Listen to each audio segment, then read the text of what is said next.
శ్రీమహాగణాధిపతయే నమః. సరస్వత్యై నమః. శ్రీగురుభ్యో నమః. హరి ఓం. భక్త మహాశీలకు, ఆస్తిక మహాశీలకు మనవి. ఈ పుణ్యమైనటువంటి తీర్థయాత్రలు జరుపుకొనడానికి ఆర్వి ట్రావెల్స్ వారు మనకు అత్యద్భుతమైనటువంటి అవకాశాన్ని కల్పిస్తున్నారు. రమణ గారి యొక్క ఆధ్వర్యంలో వారి యొక్క పనిచేసేటువంటి వారి ఈ వాలంటీర్స్ కార్యకర్తలు ఉన్నారే, చాలా మంచివారు.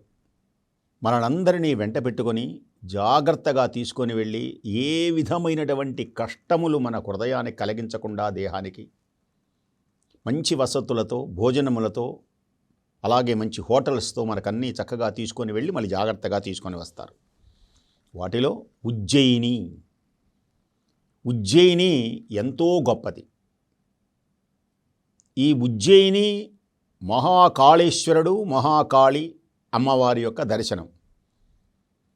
అష్టాదశ పీఠములలో ఒకటి. అలాగే జ్యోతిర్లింగములలో ఈ రెండు కలిసిన ప్రదేశాలు లోగడ మనం చెప్పుకున్నాం. ద్వాదశ జ్యోతిర్లింగాలు అష్టాదశ పీఠంతో కలిసినవి మూడే.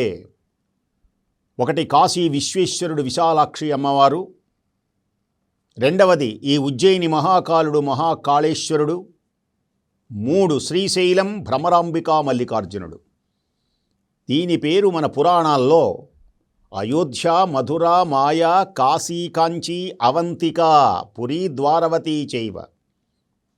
ఈ 7 మహానగరాలు చాలా గొప్పవి. ఈ పేరు వింటేనే మోక్షం కలుగుతుందట. వాటిలో అయోధ్య, మధుర, మాయా, కాశీ, కాంచీ, అవంతిక. అవంతిక అని పేరు కలిగినటువంటి పురాణాలలో చెప్పేటువంటి పుణ్యప్రదేశమే ఉజ్జయిని. ఉజ్జయిని అనేటువంటి పేరు మనకు జైనులు పెట్టినటువంటి పేరు. అయితే శంకర భగవత్పాదుల వారు ఏం చేశారు అంటే అలాగే ఉంచండి అన్నారు. దేనికని దాన్ని ఎలా విడదీశారంటే ఉత్ప్లస్ జయని, గొప్పదైనటువంటి విజయ పరంపరలు కలిగించే పుణ్యప్రదేశం ఈ ఉజ్జయిని. ఈ ఉజ్జయిని విక్రమాదిత్యుడు పరిపాలించాడు. అలాగే ఈ ఉజ్జయినిలో మహాకాళేశ్వరుడు తెల్లవారుజామున 3:30 గంటలకు చితాభస్మంతో హర హర హర హర మహాదేవ దివ్యమైనటువంటి ఆ అభిషేకాన్ని చూడడానికి అర్ధరాత్రి 1 గంట నుంచే లైన్లో ఉంటారు వేలాది మంది. ఆ సందర్శించి ఈశ్వరుని యొక్క పరిపూర్ణ అనుగ్రహం. కాలం, ఈ కాలము ఎవరి అధీనమంటే నీవు చెప్పినట్లు వినదు. ఎవరు వగచినా, ఎవరు వలచినా, ఎవరు కులికినా, ఎవరు పలికినా ఆగదు, కాలం ఆగదు. గడచిన నిమిషము నీది కాదు, గడచిన నిమిషము తిరిగి రాదు. గడచిన నిమిషము తిరిగి రాదు, రాబోవు నిమిషము నీది కాదు. అన్నీ తన అధీనం చేసుకున్నవాడెవడంటే ఈశ్వరుడు ఒక్కడే, పరమేశ్వరుడు ఒక్కడే. ఆ పరమేశ్వరునికి నిలయం కనుకనే ఇది మహాకాలుడు. అసలు ఈ ప్రపంచంలో, ఈ గ్లోబ్ మొత్తంలో ఇది మధ్యప్రదేశం చాలా గొప్పదైనటువంటి ప్రదేశం. ఇక్కడ నుండి జంతర్ మంతర్ అనేటువంటిది కూడా ఇక్కడ ఉంటుంది. రోదసీలో విహరించేటువంటి ఆ నక్షత్రాలన్నీ చూడడానికి ఇది ప్రధాన కారణం. వరాహ మిహిరుడు గొప్ప, ప్రపంచంలో మొట్టమొదటి గ్రహరాశులను గుర్తించినటువంటి మహానుభావుడైన ఈ పుణ్యమైనటువంటి ప్రదేశము నుండే ఆయన ఇవన్నీ చూచాడు. అలాగే అక్షరం ముక్క రానటువంటి వ్యక్తి, గొర్రెలు కాసేవాడు, రాజుగారి కుమార్తెను చేసుకుంటే ఆమె అమ్మవారిని ప్రార్థించమంటే అర్ధరాత్రి వేళ అమ్మవారి దగ్గర అలా ప్రార్థిస్తే అమ్మవారు అతని నాలుక మీద బీజాక్షరములు రచించితే ఆ బీజాక్షరములతో ఒక్కసారి అమ్మవారిని చూచి అజ్ఞానం తొలగి सर्वमंत्रात्मिके सर्वतंत्रात्मिके सर्वयंत्रात्मिके सर्ववर्णात्मिके सर्वशक्त्यात्मिके सर्वरूपे जगन्मातृके हे जगन्मातृके